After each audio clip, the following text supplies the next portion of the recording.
자, 이번 시간에는 이제 차세대 메모리에 관련해서 한번 보도록 하겠습니다. 차세대 메모리는 사실 지금 뭐 D램이라든가 플래시라든가 이런 메모리가 워낙에 대세이기 때문에 아직까지는 언급이 안 되고 있습니다만은 이제 공정의 난이도가 계속 높아지면서 소위 말해갖고 이제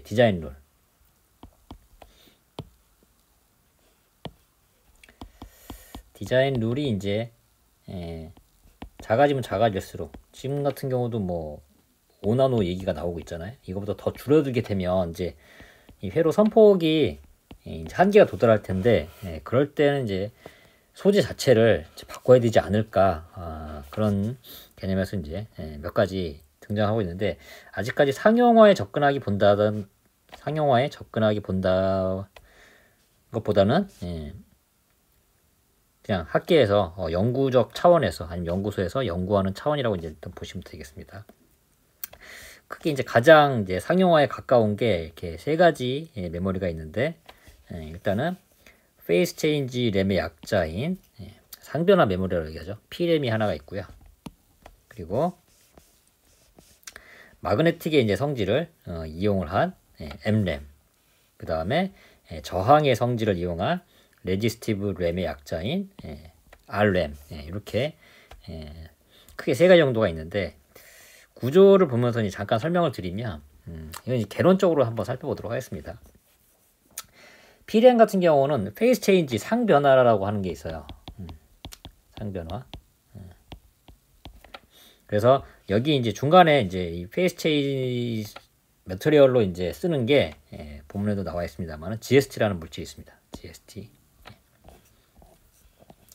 자, 그럼 저 GST는 이제 어떤 물질이냐? 이거는 게르마늄하고 안티몬하고 그 다음에 텔루륨. 저희한테 다 생소한 게르마늄 빼고는 좀 생소한 다 그런 물질이긴 합니다만은 게르마늄 2, 안티몬 2, 텔루륨 5. 그래서 이렇게 결합한 물질을 갖다가 이제 약자를 따가지고 GST라고 얘기를 합니다. 그래서 이거를 게르마늄 안티몬 텔루라이드인가? 이 이름이 되게 복잡해요.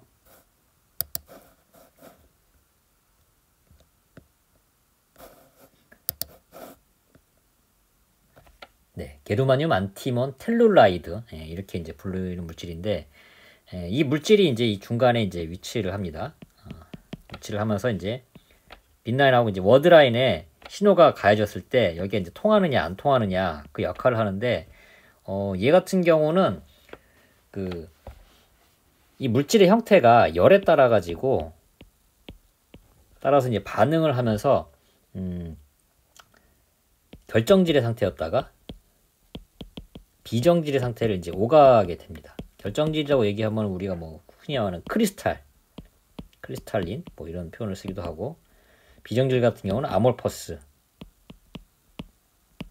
뭐 이런 물질이라고 얘기하는데 한마디로 결정질 같은 경우는 격자 구조가 이렇게 딱 잡혀져 있는 그런 거라고 보시면 되고요. 비정질 같은 경우는 불규칙적인 상태로 이렇게 있다 이렇게 보시면 되겠습니다.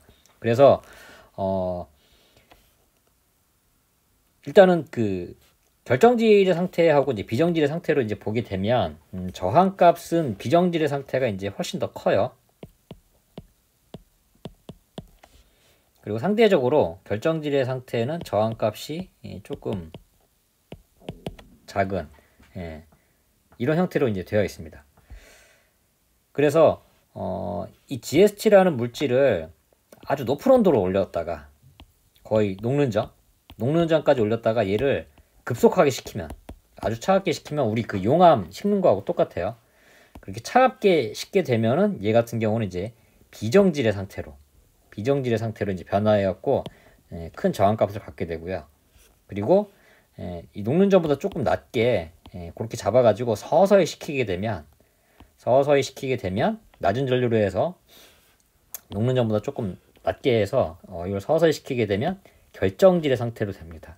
그래서 이제 저항값이 작은 이제 이런 형태가 되는데 그래서 이 GST에다가 높은 전류를 걸어주느냐 아니면은 좀 낮은 전류를 걸어주느냐 여기에 따라서 녹는 점이 달라지고 식는 속도가 다르고 하면서 결정질과 비정질의 상태를 오가면서 저항값이 변화하게 됩니다. 당연히 저항값이 작으면 신호가 통하게 되고 저항값이 높으면 신호가 안 통하게 되겠죠. 그런데 특이한 특징은 뭐냐 그러면은 비정질의 상태 아몰포스가 처음에는 저항값이 큰데 이게 문턱전압을 넘게 되면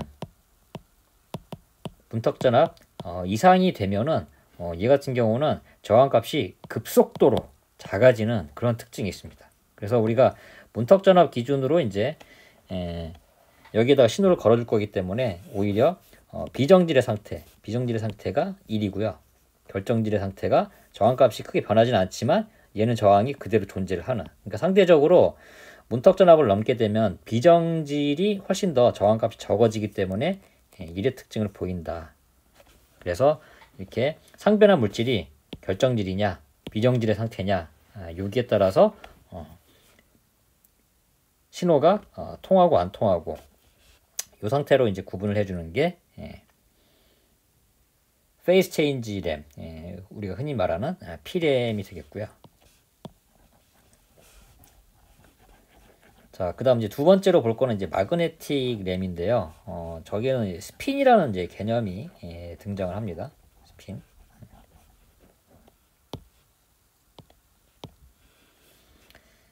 그래서 여기 이제 빈 라인이 연결이 되고 여기 이제 트랜지스터가 우리가 흔히 잘 알고 있는 그 모스 형태의 이제 트랜지스터가 이제 존재를 하죠.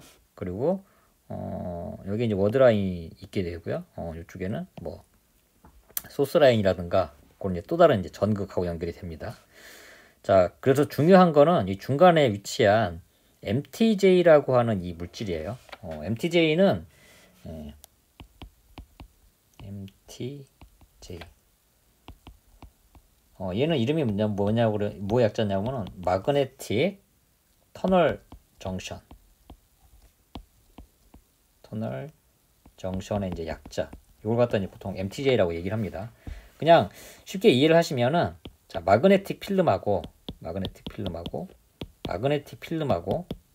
이렇게 두 개를 이제 붙여 놓은 거예요. 다만 이 중간에는 이제 절연막이 있습니다. 그래서 이 마그네틱 필름이 자성의 성질을 띠기 때문에 자성은 기본적으로 플러스 마이너스 그런 개념으로 해서 스핀이라는 게 있습니다. 스핀. 어느 쪽으로 이제 이 자성의 성질을 갖고 있느냐 거기에 따라서 뭐 이를테면 스핀의 방향이 같다 그런 말을 쓰거든요. 우리가 자석 같은 경우는 주로 이제 뭐 N극, S극 뭐 그런 표현을 쓰긴 합니다만은 자 스핀의 방향이 정해져 있어요. 그래서 뭐 왼쪽으로 간든지 오른쪽으로 간든지 이렇게 스핀의 방향이 정해져 있다 그러면은 이 마그네틱 두 개의 필름이 스핀의 방향이 같다. 그러니까 한마디로 이거를 이제 보통 이 자화의 방향 뭐 이제 이런 표현으로 이제 쓰긴 하는데 자 여기에 따라서 이 두 개의 방향이 같다 이러면은 여기에 이제 전기가 만약에 형성이 된다 그러면은 저항값이 작아집니다. 근데 이 방향이 다르다. 이 스핀의 방향이 이제 다르다.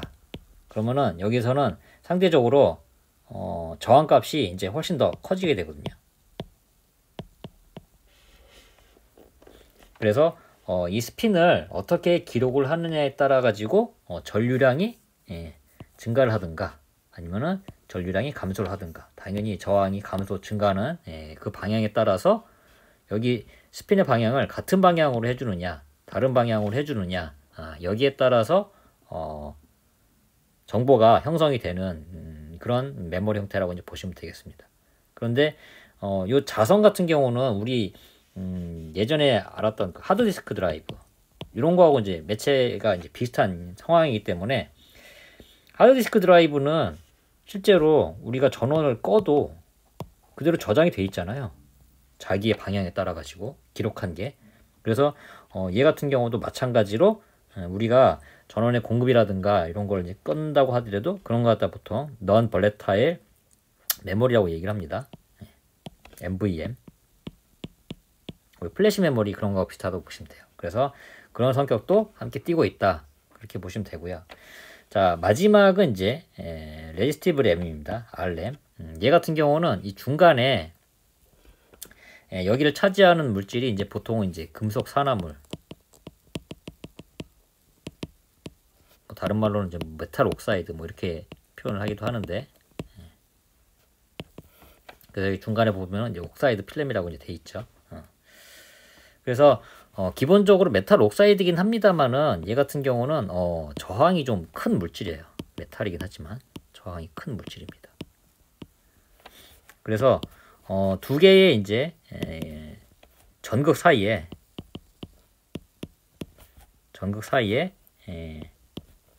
방금 이제 얘기했던 이런 걸로 이제 채워주게 되면은 메탈 옥사이드로 이제 채워주게 되면 한쪽에 전압을 인가를 하잖아요.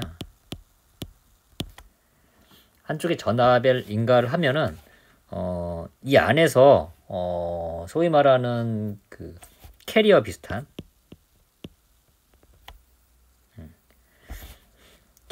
것들이 이제 랜덤하게 보통은 이제 분포를 하고 있는데, 이게 이제 전압이 걸리게 되면 얘네들이 극성을 따라서 이제 움직이게 됩니다. 극성을 따라서 이렇게 움직이게 돼요. 그러면서 이 양쪽 전극을 연결을 해주는 일종의 채널의 역할을 합니다. 채널.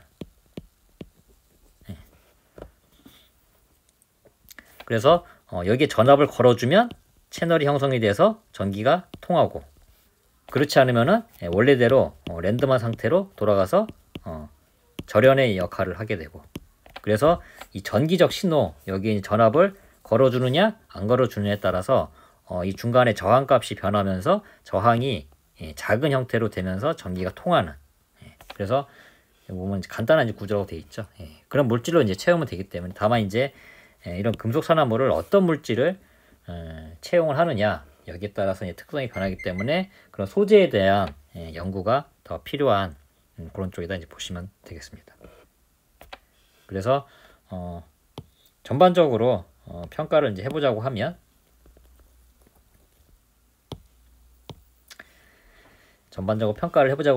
여기서도 이제 어떤 쪽의 측면이 강하냐. 그래서 상용화 측면에서는 이제 P램이라든가 이런 쪽이 상용화가 되지만, 영구적인 측면에서는 R램이라든가 이런 쪽으로 훨씬 더 진보가 되어 있다. 그렇게 보시면 되겠습니다.